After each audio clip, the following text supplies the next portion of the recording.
Hello and welcome back to my channel. My name is Chris, and on today's video we're going to talk about a fragrance from the house of Guerlain. So I'm very excited about today's video because today's video is a video that I've been wanting to film for a long time. I have been wanting a fragrance from this collection. I don't have a full fragrance yet, but this is a fragrance line that I have been very excited about. It's one of the fragrance lines that I actually wanted to review when I first started doing YouTube. It's very exciting. I have this fragrance here today. The one that I have today is from the La Collection, or it's called L'Art La Matière from Guerlain. It's their private line. You know what it is. I will list it down here below. But it's extremely expensive, you guys. It's really cool though because you can actually customize your bottle. So if you buy the fragrance, you get to pick out the juice. In some of the fragrances, they have two sizes. In some of them, they have three sizes, but it's typically 100 mils, 200 mils. And then in some of the fragrances, it depends on the popularity of them, they will have what looks to be a 50 mil or 1.7 fluid ounces. So let's just get the price out of the way really quickly. So if you get a 50 mil, if it's offered, obviously, the price is 295 US dollars for a 1.7 ounce bottle. So pretty pricey. And then if you go into 100 mil size or 3.4 fluid ounces, the cost is 395 US dollars. So it's $100 more expensive to get double the size. So it's obviously, cheaper to buy bigger, but whenever you're buying bigger, you're also shelving out a lot of money. And you run into the problem if you like the fragrance, and if you don't like the fragrance, you're stuck with a huge bottle. And these are not available everywhere, by the way, so they're a little hard to actually be able to smell in stores. They also offer a 200 ml size, which is going to cost you the price of $580, and that's for 6.8 fluid ounces. So, yeah, it's a lot of money. It's a lot to really, commit to without actually knowing what the fragrance smells like. The fragrance that I have here today is TORRÉFIÉ, which is the iris fragrance within this line. And I have a sample, so I'm sorry. I really wish I could have a bottle here with you. I'm really considering buying this one. I'll tell you why. And there's quite a few other ones that I really want to try, such as Santalpa Rosa. They have their Rose Barbari, I think it's what it's called.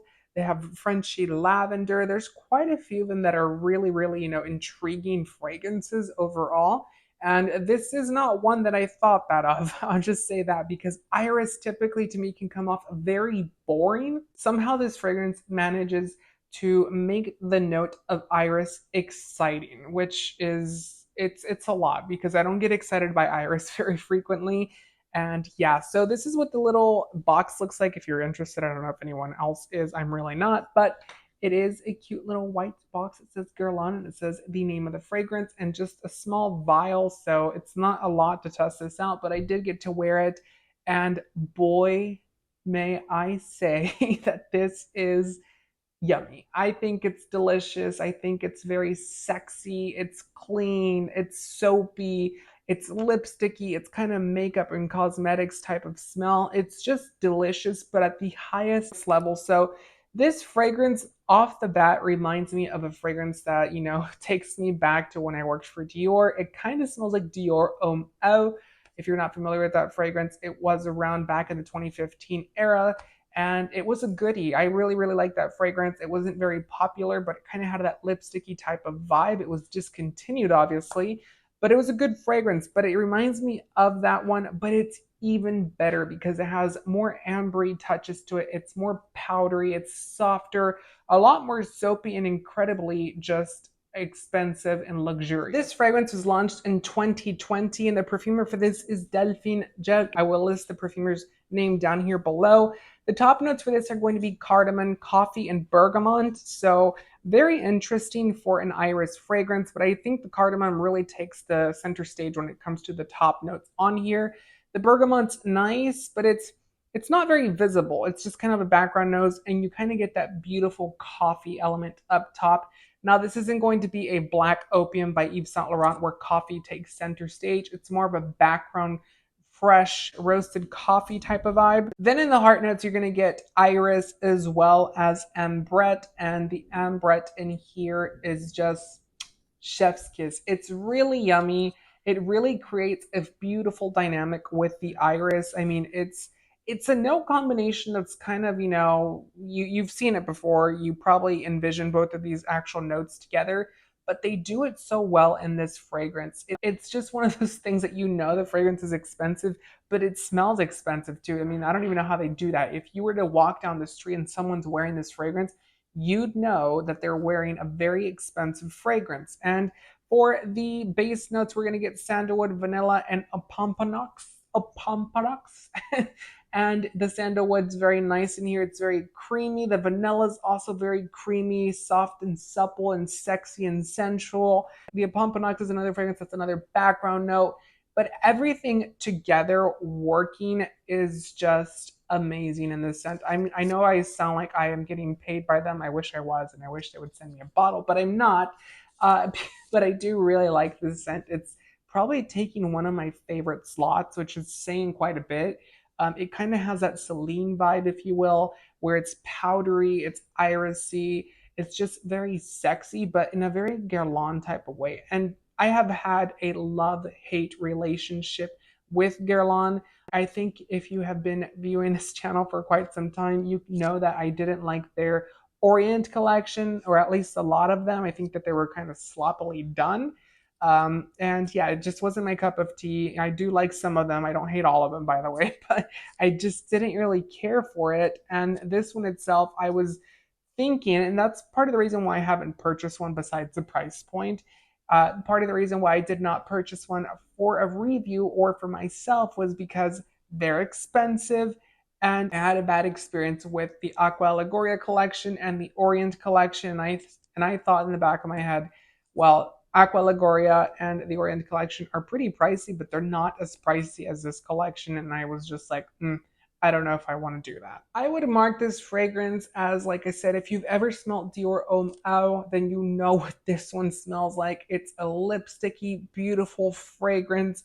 It has that cosmetics type of feel to it. So if you've ever smelled what a red lipstick smells like, it kind of has that vibe to it. Not like a YSL or a Tom Ford lipstick that kind of have that rosy old lady perfume. This is just a raw, pure lipstick type of scent. It's just really good. And I know some people are probably going to sit there and say, I don't want to smell like lipstick. Yeah, and I agree with you, but this is just what it smells like. That's how I can describe it to you behind the screen. It smells similar to that, but it's just so much better. Now, you'd probably have to go out and smell it. If you can get a sample of this one, I highly recommend it, especially if you are an Iris fan. This will blow you out of the water because it's a refined, treated iris in this fragrance versus something like Infusion to Iris by Prada, which is going to be a more raw and green and wild type of iris. This one's going to be, like I said, a more sophisticated, refined, and elegant iris. It's probably one of the more refined irises that I have smelt in a long time. And it's just delicious. I just have to say, if anyone wants to sponsor me and get me a free bottle, I'm joking. But if anyone wants to sponsor me, you can sponsor me for 20 cents a day. Uh, but anywho, I do recommend this fragrance. Like I said, they have really cool customizations. You can pick out the cap, you can pick out your bottle, you can pick out the neck. There's like a rope on the neck you can pick out the color of. And then you also get to pick out your engraving. All of that's a really nice touch that Guerlain offers for this line. Typically, we'll see brands or fragrance houses or even designer houses offer these private lines, and they just throw you the most generic bland bottle, Chanel. And this one itself, is taking that extra step to make it a little bit more special and let you pick out what you want when it comes to smell, and to pick out what you want when it comes to your bottle design, which is like the next best thing in line of making your own fragrance out there. So I do recommend it. It is a splurge. It is a lot of money, but it's very luxurious. It's a very beautiful experience. I haven't experienced it yet, but I hope to here soon. Let me know down in the comments which fragrance from this line would you like to see on this channel. Tell me if you've tried any of them. Let me know which ones are your favorites. I'm actually extremely curious about this topic because, like I said, I live in a smaller city, so there's no possibility for me to smell these fragrances. And if there's one you think I would like or that you would like to see on the channel, list it down below. I would love to know your opinion. So thank you so much for watching. Make sure to take care. Also, make sure to give the video a thumbs up and subscribe for more fragrance related content. Until next time, you guys, take care. Bye.